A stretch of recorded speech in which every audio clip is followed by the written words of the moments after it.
नमो लोये सौहरिहन्ताणं नमो लोये सौहृदानं नमो लोये सौवागिर्यानं नमो लोये सौज्यायानं नमो लोये सौत्रिकावती सावनं ओंकारमिन्दु संयुक्त नित्यं ध्यायन्ति योगिनः कामदं मोक्षदं चैव ओंकाराय नमो नमः मङ्गलं भगवान् मङ्गलं गौतमोऽग्नि मङ्गलं कुन्कुण्डार्यो विजेन्द्रमोसुमङ्गलं नमः समरिसाराय स्वानुभूत्या चकास्ते चित् स्वभावाय भवाय सर्वः विभाव निरुद्ध निराकार।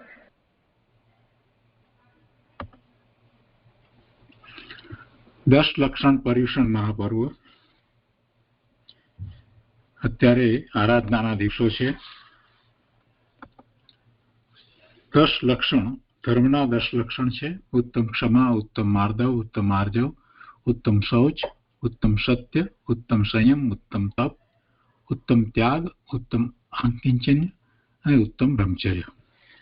દરેક દિવસની સાથે એક એક ધર્મને જોડી અને આપણે એનો સારી રીતે વિચાર કરી શકીએ। ખરેખર તો 10 ધર્મ હંમેશ માટે છે, રોજે રોજને માટે એ ધર્મ છે અને એ ધર્મના 10 લક્ષણ છે। આજે 7મો દિવસ છે તો ઉત્તમ તપ। ઉત્તમ શબ્દ શેને સૂચવે છે? સમ્યક દર્શનને સૂચવે છે। અને ઉત્તમ તપ, તો તપની વ્યાખ્યા કે એ રીતે કરવામાં આવી, ધવલમાં એ રીતે કરી છે કે ઈચ્છા નિરોધ તપ, ઈચ્છાનો નિરોધ તે તપ છે। નિશ્ચયથી તપ એને કહેવામાં આવ્યું કે સર્વ રાગ દ્વેષ ભાવનો ત્યાગ કરી અને અંતરંગ દશા પોતાના સ્વરૂપના લક્ષ્ય કરવી એનું નામ તપ છે। સ્વરૂપમાં વિશેષતાથી એકાગ્રતા કરવી અને 12મા પરિસર કે ઉપસર્ગ આવે તો એ તરફ પણ લક્ષ ન જાય એવું મુનિઓને તપ હોય છે, એ તપ છે। અને એવું જેને તપ છે એ શ્રેણી ચડે છે અને કેવળ જ્ઞાન પ્રગટ કરે છે અને મુક્તિને પામે છે। બીજી રીતે તપનો વિચાર કરીએ તો બાહ્યમાં જે તપની વાત કરવામાં આવી છે નિશ્ચય તપ સિવાય વ્યવહારથી, તેમાં 12 પ્રકારના તપ કહેવામાં આવે છે। 6 બાહ્ય તપ છે અને 6 અભ્યંતર તપ છે। જે બાહ્ય તપ જે છે એ દ્વારા જીવો મનની મક્કમતા અને સાથે સાથે પ્રમાદ રહિતતા એને પ્રગટ કરે છે। એટલે કે બાહ્ય તપ છે તો પ્રમાદ થતો નથી, મન મક્કમ થાય છે અને સાથે એ શુભ ભાવ છે, તેથી કરી અને એને પોતાના સ્વાધ્યાય વગેરેમાં, એટલે જે અભ્યંતર તપની વાત કરવામાં આવી છે એમાં સ્વાધ્યાય ધ્યાન વગેરે કહેવામાં આવે છે, એમાં એને અનુકૂળતા રહે છે। એટલે એ પ્રકારે 12 પ્રકારના તપ છે।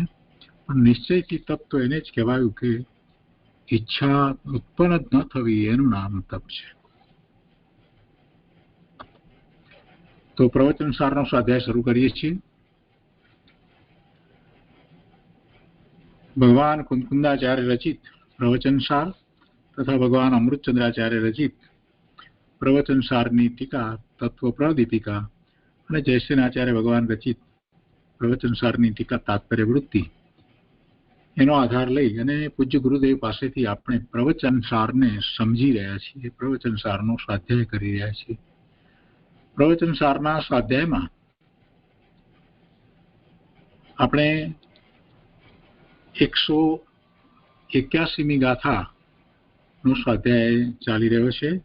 જ્ઞેય તત્વ પ્રજ્ઞાપનની ગાથા 181મી, એનો અન્વયાર્થ, ટીકા અને ભાવાર્થ કર્યા છે।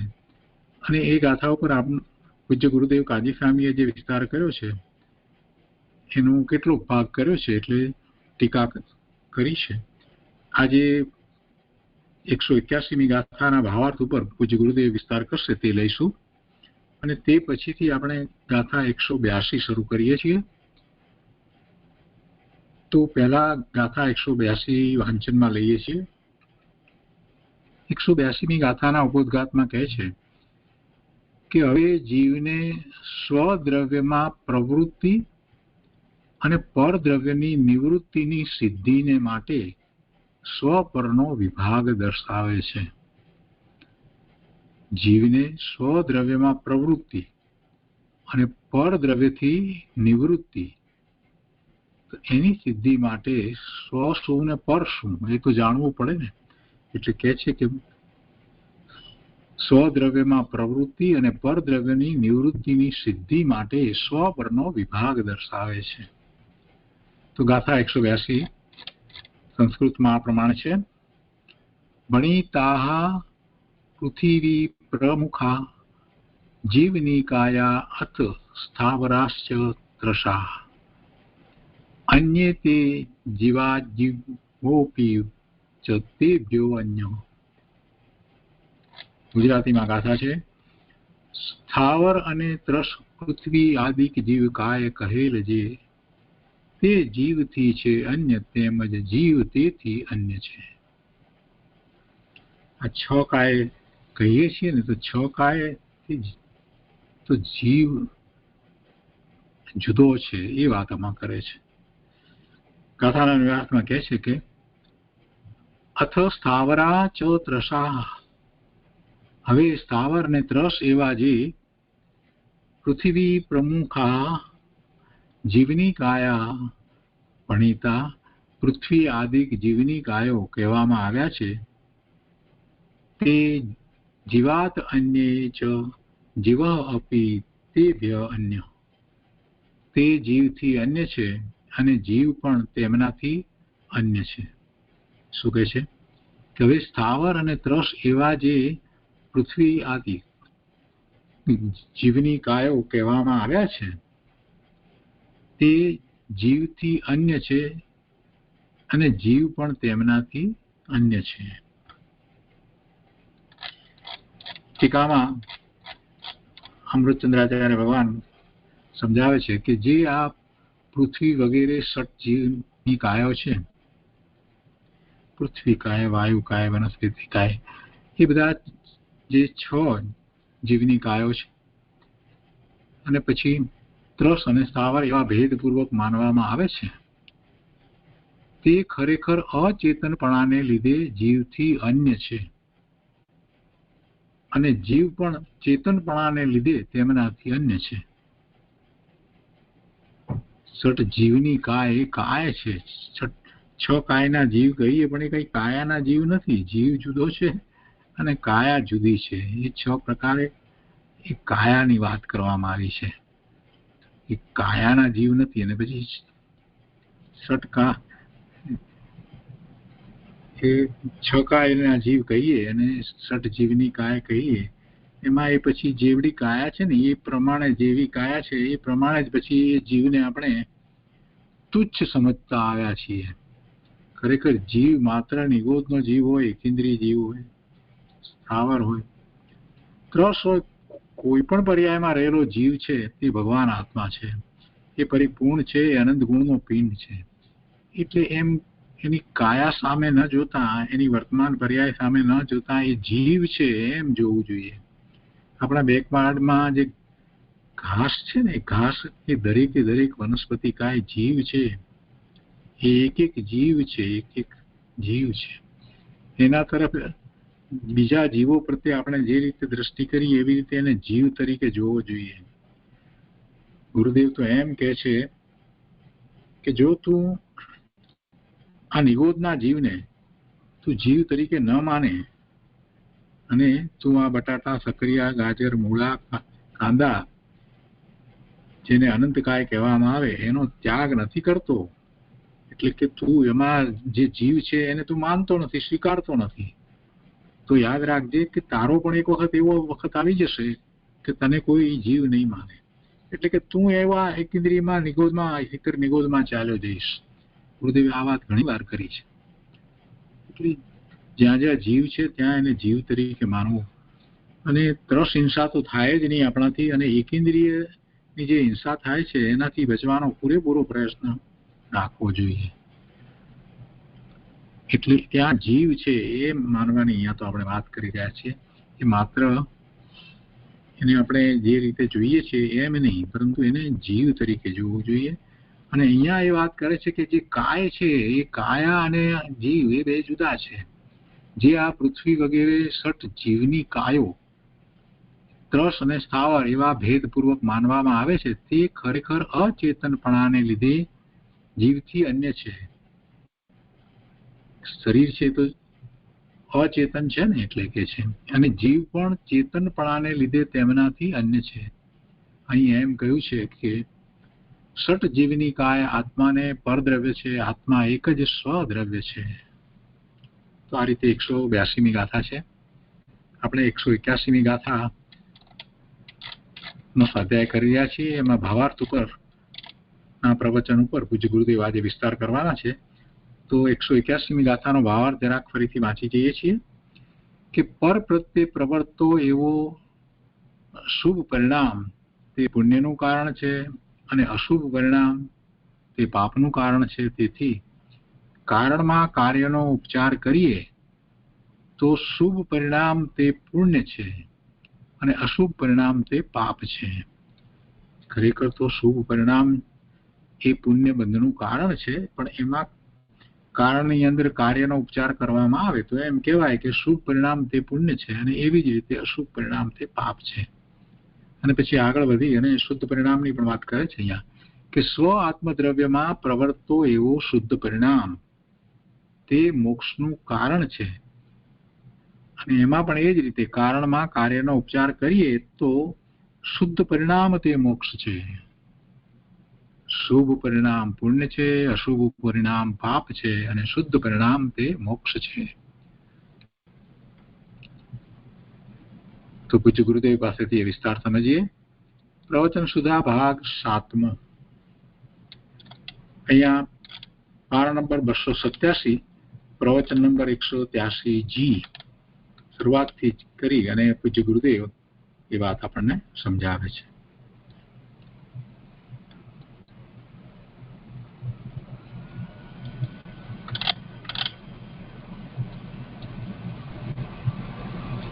સંસાર જ્ઞેય તત્વ પ્રજ્ઞાપન અધિકાર ભગવાન તીર્થંકર દેવ વિતરાગ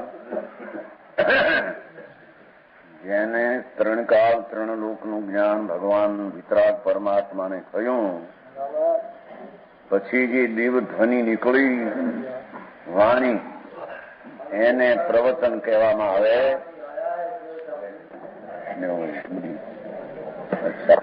આ શાસ્ત્ર प्रवचन सार है. प्रवचन सार अर्थात सर्वज्ञ वितराग परमात्मा के मुख से निकला हुआ जो शब्दों वाणी है वो वाणी को प्रवचन कहते हैं. और वो प्रवचन का सार उसमें आचार्यों ने कहा है. वो प्रवचन सार की 181 का भावार्थ है. देखो, पर के प्रति प्रवर्तमान शुभ परिणाम पुण्य का कारण है. ये भी था ना. क्या कहते हैं कि आत्मा है. आत्मा ये आत्मा है वो एक समय में अनंत ज्ञान दर्शन आनंद का पिंड, ऐसा स्वभाव आत्मा का है. वो अपना आत्मा तरफ का लक्ष्य छोड़कर जितना पर प्रत्यय प्रवर्तमान, पर की दया का भाव, भक्ति का, पूजा का, व्रत का ये भाव है वो पर के प्रति प्रवर्तमान है. वो शुभ परिणाम पुण्य का कारण है. ओ समझ में आते हैं. भगवान आत्मा वस्तु है. वो तो एक सेकंड के असंख्य भाग में पूर्ण शुद्ध चिदानंद सिद्ध स्वरूप जैसा सिद्ध भगवान अरिहंत हुआ, ये अपना अंतर स्वभाव में से प्रकट हुआ है. तो अंतर स्वभाव तो सिद्ध स्वरूपी आत्मा पूर्णानंद पूर्ण शुद्ध है. उसका लक्ष्य छोड़कर जितना परद्रव्य प्रवृत्ति रूप परिणाम होता है, पर के प्रति प्रवर्तमान शुभ परिणाम, समझाई છે કાંઈ? दया, दान, भक्ति, व्रत, तप, विकल्प, पूजा, ये सब पर तरफ का लक्ष्य वाला परिणाम है। उसको भगवान शुभ परिणाम कहते हैं। वो पुण्य का कारण है। समझ में आया? वो पुण्य का कारण है, पुण्य बंध का कारण है, धर्म नहीं। देखो वो अधिकार वो आया है, ज्ञेय अधिकार है, तो अपना ज्ञेय तरफ का अंतर शुद्ध स्वभाव का सन्मुख होना वो पीछे आएगा। पर अपना स्वभाव को आश्रय छोड़कर जितना परद्रव्य तरफ का लक्ष्य के प्रवृत्ति शुभ परिणाम की होती है, उसको भगवान पुण्य कहते हैं। समझ में आया? उससे पुण्य बंद होता है, तो शुभ परिणाम कोई पुण्य कहने में आया है। पर के प्रति प्रवर्तमान जो देव, गुरु, शास्त्र, भक्ति, यात्रा, पूजा, ये બધા परद्रव्य प्रवृत्ति ना परिणाम है। तो वो परिणाम को भगवान त्रिलोकनाथ वितराग जैन परमेश्वर शुभ परिणाम वो पुण्य का कारण है, ऐसा कहते हैं। और अशुभ परिणाम पाप का कारण, ये पण हम लेવું। पर के प्रति प्रवर्तमान अशुभ परिणाम एम लेना। हिंसा, जूठों, चोरी, विषय भोग, परिग्रह, ये परद्रव्य प्रत्येની वासना, ये બધા अशुभ परिणाम, ये पाप का कारण है। तो समझ में आया? इसलिए यदि कारण में कार्य का उपचार किया जाए, क्या कहते हैं कि अपना द्रव्य को छोड़कर पर द्रव्य, पर वस्तु अनंत है, उसमें देवगुरु शास्त्र का लक्ष्य करके, दया का लक्ष्य करके, सत्य बोलने का लक्ष्य करने के, भक्ति पूजा का लक्ष्य करके जो शुभ परिणाम होता है उसको पुण्य कहा। तो कहते हैं कि पुण्य से कार्य है, शुभ परिणाम एनु कार्य पुण्य बंध है। હવે એને એમ કહીએ કે શુभ परिणाम પોતે पुण्य है, पुण्य है, तो कार्य का कारण में उपचार आया। शुभ परिणाम पुण्य बंध का कारण है, पुण्य का कारण है, पण वो कारण में पुण्य बंध जो हुआ उसको कार्य का कारण में उपचार करिए तो शुभ परिणाम ही पुण्य है। समझ में आया? शुभ भाव पुण्य बंध का कारण है। पुण्य बंधन होता है तो पुण्य बंधन है वो कार्य है, और शुभ भाव वो कारण है। पर कारण में वो पुण्य बंध जो होता है उसका जो आरोप कहिए तो शुभ परिणाम पोते निज पुण्य है। समझ में आया? अने अशुभ परिणाम पाप है। अशुभ भाव हिंसा, जूठों, चोरी, विषय भोग, करुणा, जगतना दया, दानना परिणाम पुण्य, અને આ પાપ રળવા કમાવાના પૈસા મેળવવાના એ બધા ભાવ ક્યાં છે? પાપ છે। હું નહીં, પાપ ભાવ છે। આ કમાવાના બધા હોશિયાર કહેવાય ને। એ જે કઈ પાપ ભાવ એ પરદ્રવ્યના લક્ષ્ય उत्पन्न થતા ये पाप भाव है, उससे पाप बनते हैं। तो पाप बंधते हैं वो कार्य है, और अशुभ परिणाम कारण है। तो कारण में पाप बनते हैं उसका आरोप करके कहो तो अशुभ परिणाम पोते पाप है।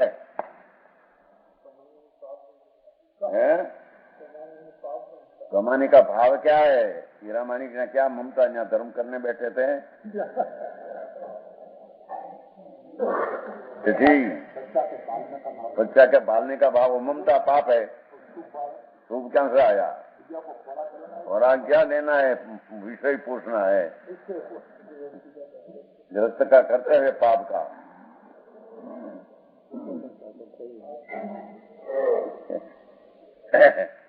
अशुभ भाव परद्रव्य तरफ का लक्ष्य से स्त्री, कुटुंब, परिवार, दुश्मन वगैरह के लक्ष्य करके जो अशुभ परिणाम हुआ कमाना, वो पाप है। यानी उससे पाप का बंधन होता है। अशुभ परिणाम से पाप बंद होता है, पर बंद होता है कार्य है, अशुभ परिणाम कारण है। तो कारण में कार्य का आप उपचार करिए तो अशुभ परिणाम पूते पाप है। समझ में आया?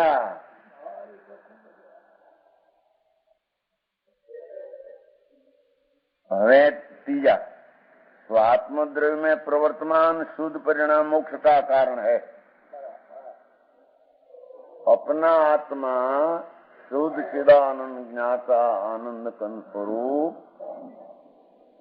उसमें अंतर लक्ष्य करके अंतर चैतन आनंद स्वरूप प्रभु आत्मा है, उसका आश्रय करके जो परिणाम होता है वो परिणाम मोक्ष का कारण है।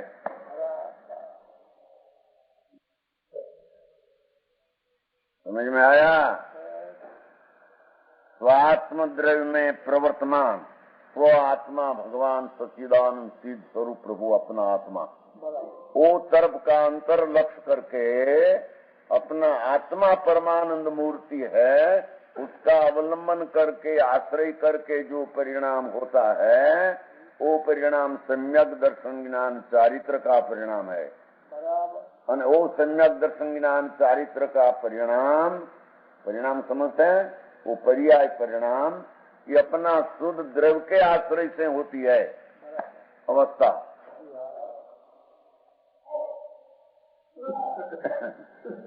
शुभ अशुभ परिणाम परद्रव्य का लक्ष्य से उत्पन्न होता है, और धर्म का परिणाम अपना शुद्ध आत्मा शुद्ध चिदानंद मूर्ति सिद्ध समान स्वरूप अपना अंतर है, उसका अवलंबन करने से शुद्ध परिणाम अर्थात सम्यक दर्शन ज्ञान चारित्र परिणाम अथवा सम्यक दर्शन ज्ञान चारित्र अवस्था वो शुद्ध आत्मद्रव्य के आश्रय से उत्पन्न होती है।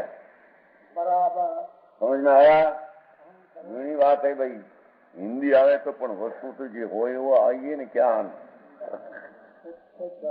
कोई भी सुनी नो क्या कहते हैं आप परद्रव्य प्रवर्त में स्वद्रव्य प्रवर्त। समझ में आया? भगवान आत्मा अपना शुद्ध स्वरूप अंतर में पूर्णांग रखते हैं, उसका अंतर के अवलंबन से, अंतर के आश्रय से, अंतर के आधार से, अंतर का परिनिष्ठ लक्ष्य करने से जो अंदर परिणाम नाम पर्याय उत्पन्न होती है वो स्वद्रव्य के आश्रय से उत्पन्न वाला, स्वद्रव्य के आश्रय प्रवर्तनमान होने वाला जो परिणाम नाम पर्याय उत्पन्न होती है उसको मोक्ष का कारण कहने में आता है। वो मोक्ष का कारण है। शुभ ने अशुभ परिणाम दो बंध का कारण है।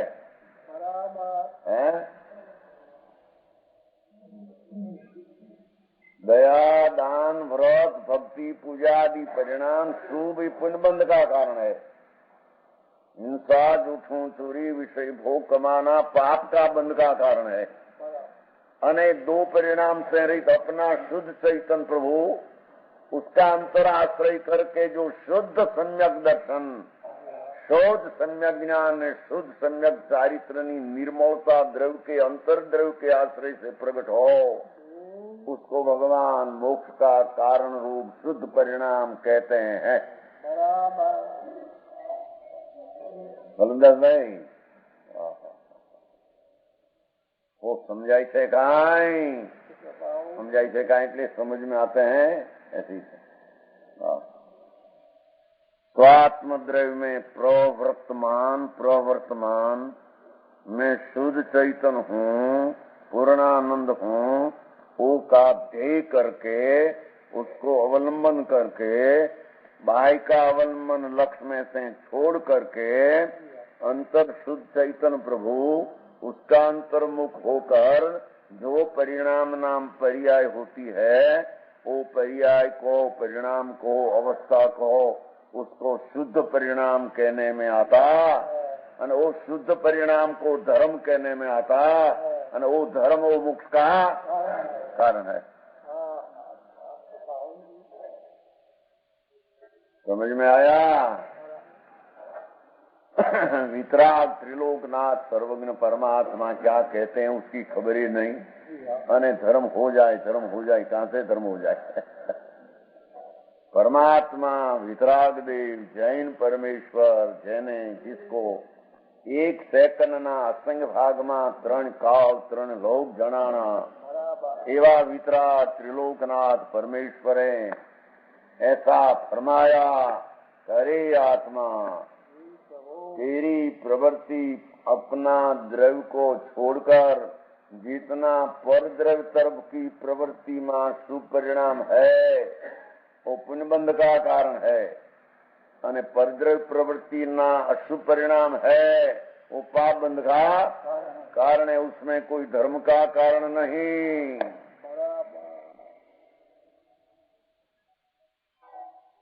समझ में आया?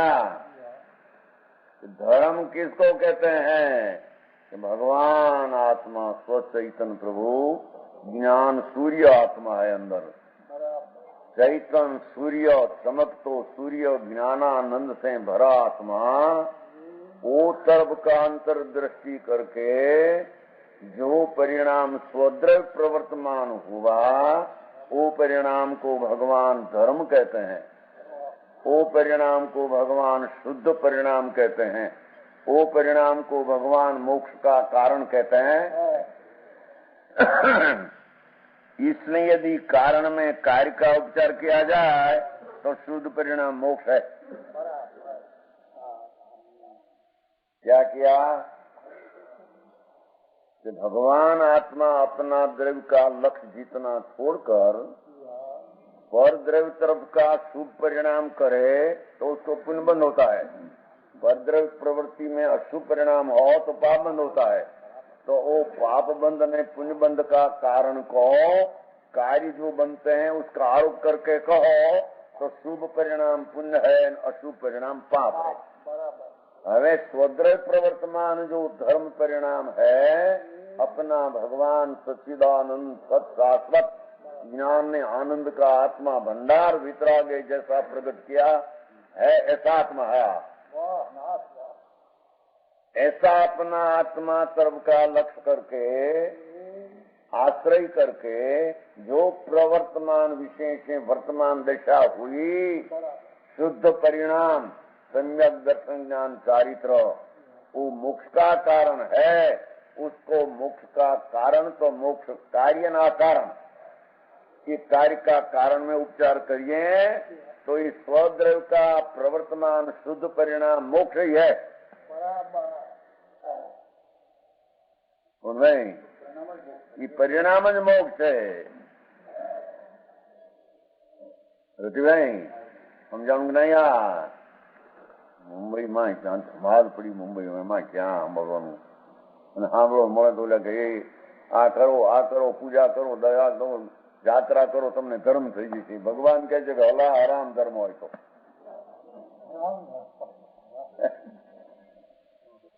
शुभ परिणाम होगा। दया मां दया नु पची गाता लीजिए सर विश्ववासी। समझ में आया? सकायनी दया ना भाव वो शुभ भाव है। पर द्रव्य का लक्ष्य करके हुआ और शुभ भाव है पुण्य बंध का कारण है। तो शुभ भाव को भगवान पुण्य बंध का कारण कहकर शुभ को ही पुण्य कहने में आया है। और स्त्री कुटुंब परिवार कमाना रलना दुकान धंधा लोढ़ाना पथराना धंधा आनो पथराना છે મારા પ્રભુભાઈ લોઢાના છે આ મનમણીભાઈ ને મોટરના છે તો સમજાણું કાંઈ એને લક્ષ્ય જે પરિણામ પ્રવર્તમાન થાય લીધું લીધું લીધા લીધા લીધા લીધા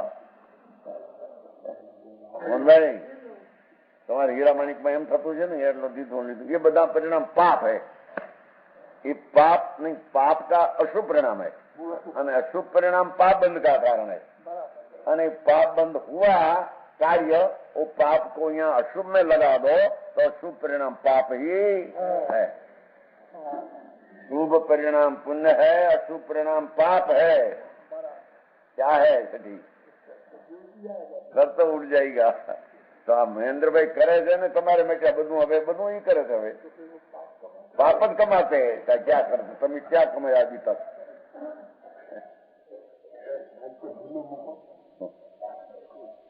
કેમ ભૂલવે આ બધા હારી મોટા પૈસા વાળા મોટા પથ્થરમાં શું કર્યું તમે? ભાવ કર્યો તો ત્યાં રડવાનું કમાવાનું પાપ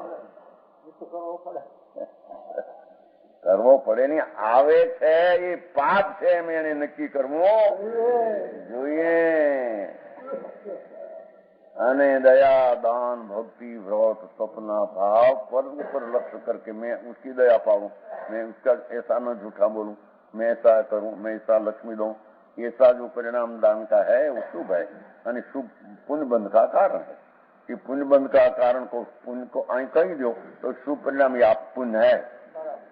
અને आत्मा वो पुण्य पाप का परिणाम से रहित अपना आत्मद्रव्य का आश्रय करके तो विनायक मूर्ति आत्मा परमानंद मूर्ति हूँ, मैं हूँ, ऐसा पर का लक्ष्य छोड़कर हटकर अपना अंतर वस्तु ऊपर दृष्टि लगाकर जो परिणाम प्रकट होता है वो परिणाम मोक्ष का कारण अथवा धर्म परिणाम है। ये धर्म परिणाम को मोक्ष का कारण कहा और कारण का काय मोक्ष है। तो कार्य को कारण में उपचार कर दें तो शुद्ध परिणाम धर्म परिणाम आत्मद्रव्य के आश्रय हुआ। ये सम्यक दर्शन मोक्ष है एम कहा भाई।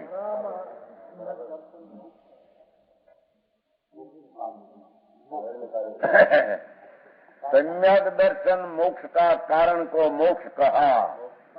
सम्यक ज्ञान अपना आत्मा के अवलंबन से हुआ वो मोक्ष का कारण से सम्यक ज्ञान को मोक्ष कहा। और स्वरूप का अंदर आनंद मूर्ति प्रभु उसमें लीन होना, लीनता आनंद की वीतरागता अरागता का परिणाम चारित्र, वो चारित्र मोक्ष का कारण। यहाँ कहते कि चारित्र मोक्ष कहते हैं, हम तीनों को मोक्ष कहते हैं।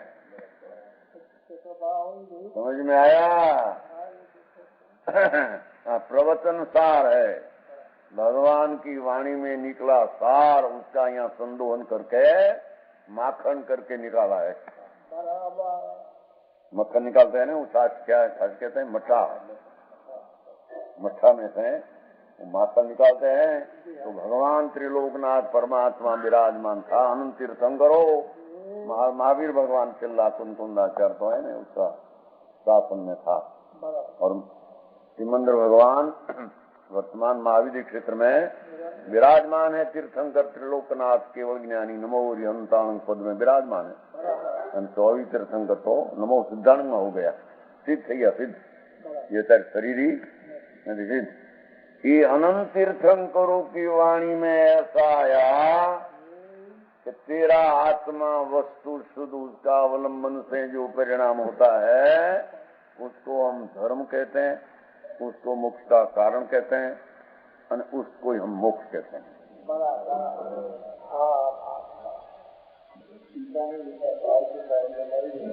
हाँ, ये लगाएगी शरत એટલે એ સમય લબ્ધિ કાળે એ જ આવશે। અહીં નથી એમ આવી ગયું। देखो मोक्ष का कारण यथाकाल क्या कि જ્યારે आत्मा अपना स्वद्रव्य की लब्धि का काल, शुद्धता परिणमन का काल है, उसका यथाकाल है। यथाकाल हिंदी में यथाकाल यथाकाल वो यथाकाल संसार दुख के हेतु एम लिखूं। 100 शब्द पीड़ो છે ને સકાળે તે એટલે હોય છે પરિણામ, તેને કાળે। आत्मा अपना शुद्ध स्वरूप परमानंद मूर्ति है, उसका अंदर अवलंबन करके यथा काले जो शुद्ध परिणाम उत्पन्न होता है, शुद्ध परिणाम, शुभ ने अशुभ दो परिणाम, पुण्य ने पाप से अशुद्ध है, यह शुद्ध बंध का कारण है। अने शुभाशुभ परिणाम से रहित अपना द्रव्य स्वरूप चिदानंद प्रभु, उसका अवलंबन से जितना शुद्ध परिणाम प्रकट हुआ, उसको भगवान मोक्ष का कारण कहकर उसको ही मोक्ष के दिया है। वो समझाई से काई और भाई समझाई से पुस्तक है कि नहीं है?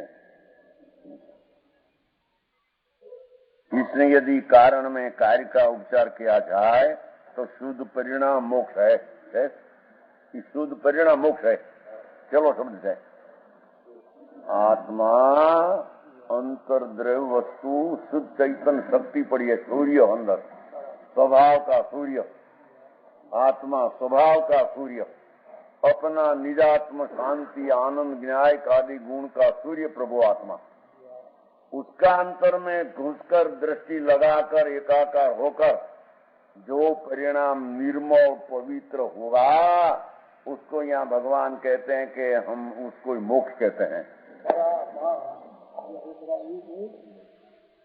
समझ में आया? तो हिंदी है तुम्हारा, समझेगी। ये तो एक महीना में छोकरा गुजराती सीखी जाए। हमारे जो आ बदा घना छोकरा ત્યાં मॉर्निंग में गुजराती सीखी जाए। वो समझ में आया? ये 181 गाथा हुई, 3 की व्याख्या करी। अब जीव की हवे दुनिया में हवे 182। अब जीव की स्वद्रव्य में प्रवृत्ति और परद्रव्य से निवृत्ति की सिद्धि के लिए स्वपर का विभाग बतलाते हैं। दया व्याख्या में मुख्य सकाय सकाय सकाय सकाय सकाय है ना, 6 का एकंद्री बेंद्री त्रिनेन्द्री चौदह पचेंद्री अथवा पृथ्वी पानी अग्नि वायु वनस्पति ने तरफ ये छकाय ना जीव जो शरीर है ये जीव नहीं, ये छकाय ये बात सिद्ध करवी थी। यहाँ जो जीव की स्वद्रव्य में प्रवृत्ति अने परद्रव्य से निवृत्ति की सिद्धि के लिए स्वपर का विभाग बतलाते हैं। 182 भणीदा पुडवी पमुहा जीवनी काया तथा व्राय तथा अन्नाते जीवादो जीवो वीते हिंदो अन्नो।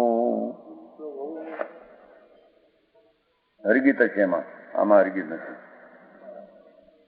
एनी टीका, उसकी टीका जो यह पृथ्वी इत्यादि षडजीवनी का एक प्रस्ताव के भेद पूर्वक माने जाते हैं, क्या कहते हैं?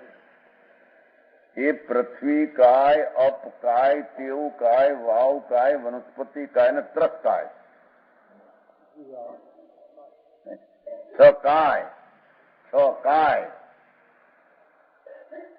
पृथ्वी ना जीव है ने पृथ्वी पृथ्वी खाण मांथी निकळे छे ने, जीतरी मांथी पथरा ने पोरबंदरिया पथरा ने खाण मांथी निकळे ने, एमां एक एक पत्थरनी कणीमां असंख्य एकंदरी जीव छे।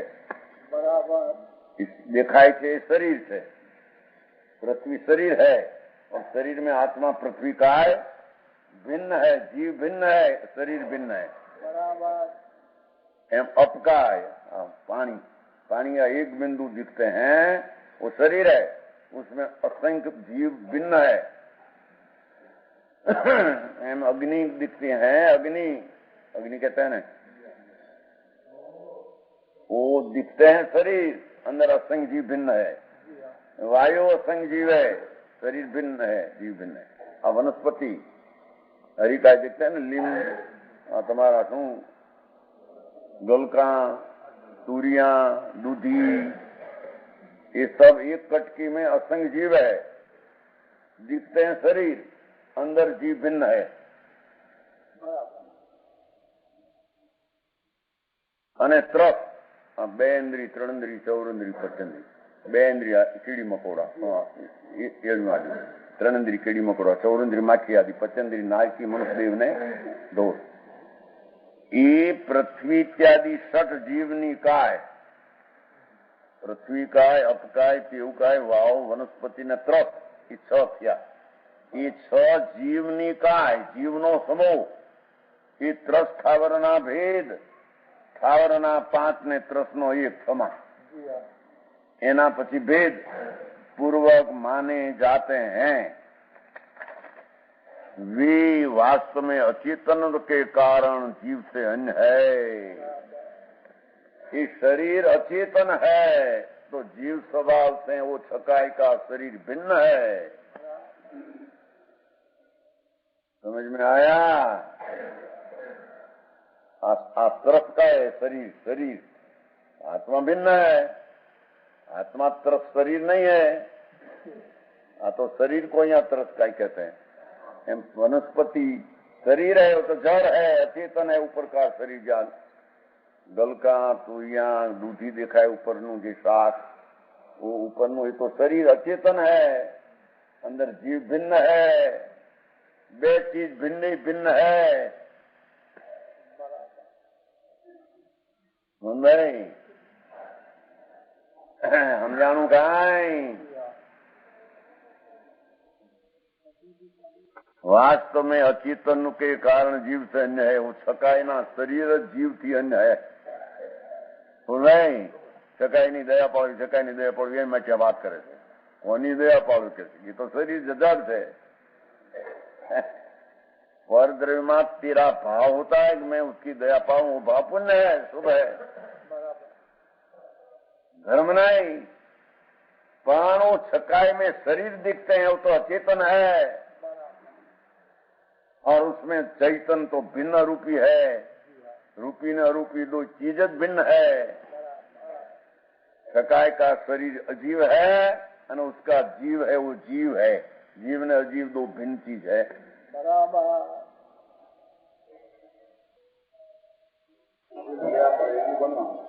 કોણ પાવડે એમ કે છે. એ તો અજીવ છે.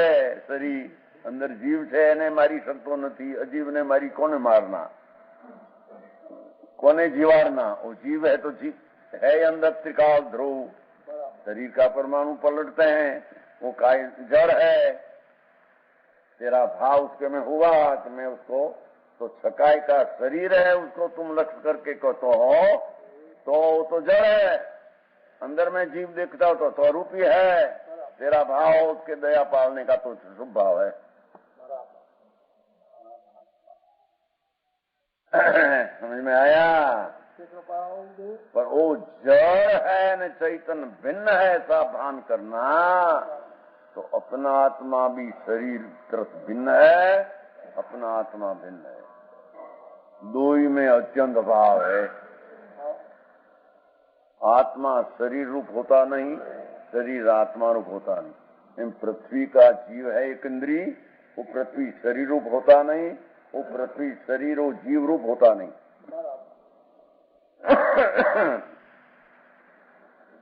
बराबर है सेठी?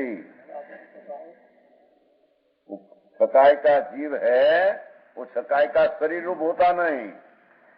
અને छकाई का शरीर है, वो छकाई का जीव रूप होता नहीं. इसका पालना क्या हो तो तेरा लग जाता है, हम कहते हैं.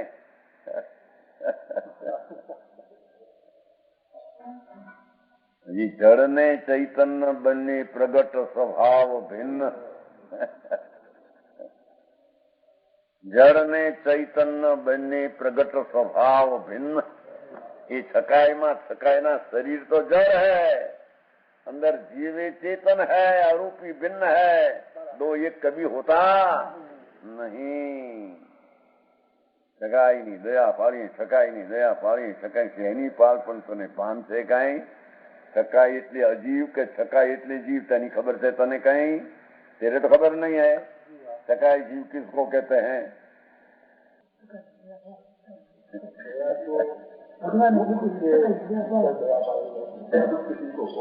दुख. हाँ, दुख न हो એટલે क्या? भाव में ऐसा है एक अंदर जीव है न शरीर का संबंध है, निमित्त संबंध, तो उसको दुख नो ऐसा परिणाम, दुख न कर सके ऐसी ताकत है नहीं। पर को दुख न कर सके, सुख मिला सके ऐसी ताकत त्रण काल में आत्मा में है नहीं। बराबर वो परद्रव है, उसका बचना उसका आयुष के अधीन है, मरना उसका आयुषाधीन है। आत्मा से वो बचा सकते हैं कि आत्मा उसको मार सकते हैं, तीन काल तीन लोक में हो सकता नहीं। समझाई से गाय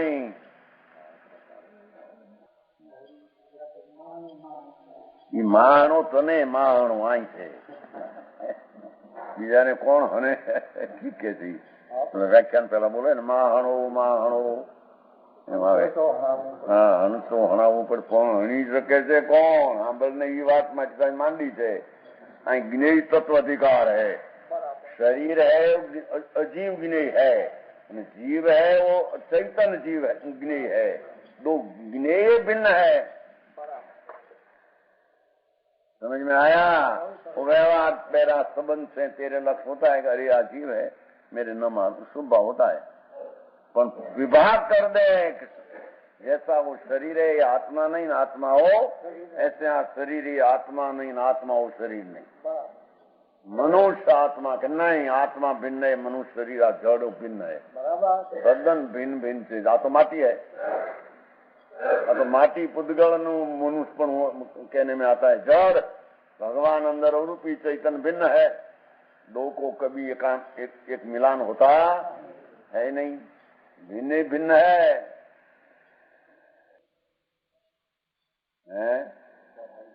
हरी वो छकाई में आया कि शरीर है, छकाई तो छकाई छो काय शरीर है उसका, काय नाम समूह जीव का भले, पर उसका वो तो शरीर है। तुम पृथ्वी को दिखते हैं तो शरीर दिखते हैं, आत्मा तो अंदर भिन्न है रूपी। और पानी को दिखते हैं तो पानी तो शरीर है, अंदर ऊपर ठंडा आदि लगते हैं वो तो शरीर है, अंदर में जीव तो रूपी भिन्न है। अग्नि शरीर दिखते हैं उसमें जीव भिन्न है, वनस्पति शरीर दिखते हैं उसमें शरीर भिन्न चैतन्य भिन्न है। तरस जो दिखते में आता है वो तरस का शरीर भिन्न है, आत्मा भिन्न है, दो ही चीज भिन्न है अजीव ने अजीव। समझ में आया?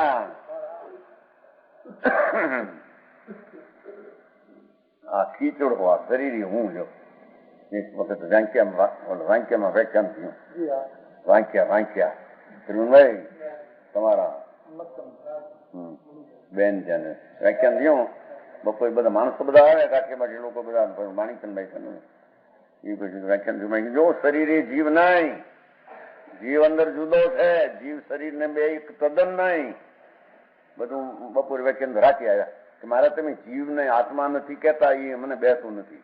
એ પ્રશ્ન જીવ ને આત્મા કહેતા નથી સાંભળ્યું આ કે જીવને તમે આત્મા કહેતા નથી, ત્યારે જીવને આત્મા કેમ જુદો છે જીવ? પણ હું કીધું બપોરે તમે સાંભળ્યું ને, આ શરીર અજીવ છે, જીવ નથી। આ તો માટી છે એમાંથી જીવ જુદો એમ કહ્યું તું। આ શરીરને જીવને આત્મા જુદો એમ કોને કહ્યું તું?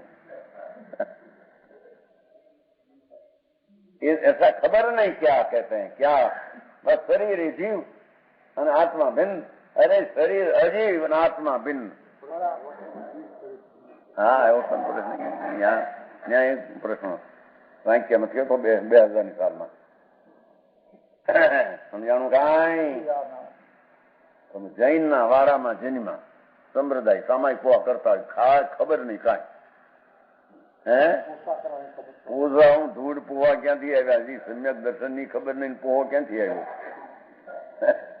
दाणो नहीं त्या पोहा पानी में नाखी ने पोटो क्या करवो? पोटो समझे ना, पोटा होता है ना क्या दाना होता है ना, दाना पानी में नाखे तो जेने हो पानी में नाखते हो जल में पुष्ट होता है। कांकरा नाखे तो पोषण एटले पोषण करना किसको? पण मैं आत्मा आनंद कंद हूँ, मैं राग से रहित हूँ, देह से रहित हूँ, ऐसी दृष्टि हुई हो, पीछे उसको जल पुरुषार्थ की प्रयत्न से अंदर में एकाकार हो तो आत्मा की पुरुष दिशा होती है। हमदी पुरुषा रोटला न खाया ना नाश्ते या पुरुषा हुआ भ्रमण है। आ तो वितराग मार्ग है भाई, आ कहीं कायर ना राका ना मार्ग। જેને ઇન્દ્રો માને છે, નરેન્દ્રો માને છે, ચક્રવર્તીઓ માને છે, गणधरो जैन जिसको स्वीकार करते हैं, જેને समझाई है अनंत अनंत संतों ने जिसका मार्ग स्वीकार किया महापुरुषार्थ मार्ग। ऐसा अपना आत्मा शरीर से भिन्न है। दूसरा का आत्मा वो शरीर एक जीव नहीं, कोई भिन्न है। એના શરીરથી જુદો એ જ કીધું, બેના શરીરથી બે જુદા। તું એ તારા શરીરથી ને એના શરીરથી હે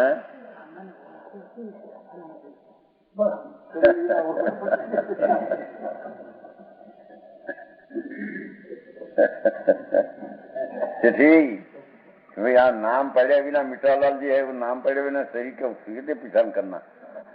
वो तो कहते हैं कि शरीर से संज्ञा से पहचानना वो वास्तविक है, अंतरात्मा ज्ञान लक्षण से पहचानना वो आत्मा।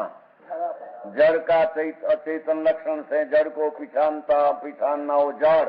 दो की चीज भिन्न भिन्न, दो तीन काल में एक होते नहीं।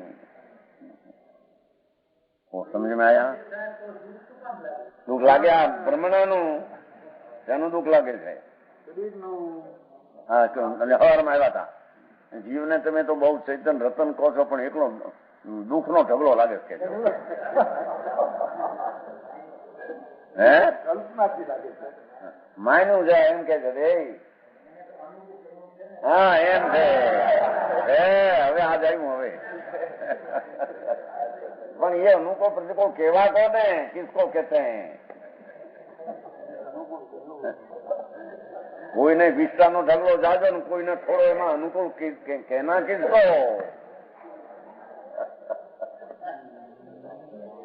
नहीं ये अंदर में હતું એવું હો એમ કે ને તો અનુકૂળ છે માટે આ બધું બોલે છે ને અમારા प्रतिकूल अनुकूल છે क्या? कोई को अनुकूल प्रतिकूल है? परद्रव्य की संयोगता अति अनुकूल प्रतिकूल है ही नहीं। सब ज्ञान का ज्ञेय है, जानने लायक ज्ञेय है। उसको अनुकूल प्रतिकूल की कल्पना करना मिथ्या दृष्टि का मिथ्या भाव है। भाई सारा जगत ज्ञान का ज्ञेय है, ज्ञान में जानने लायक है। बस आत्मा जानने वाला, सारा जगत ज्ञेय जानने लायक है।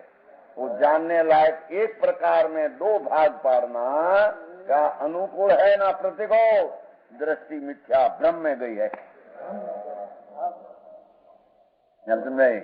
समझाणु काय ठीक है। लाकड़ी में मारो दररोज आ लाकड़ी में थी तो मोटा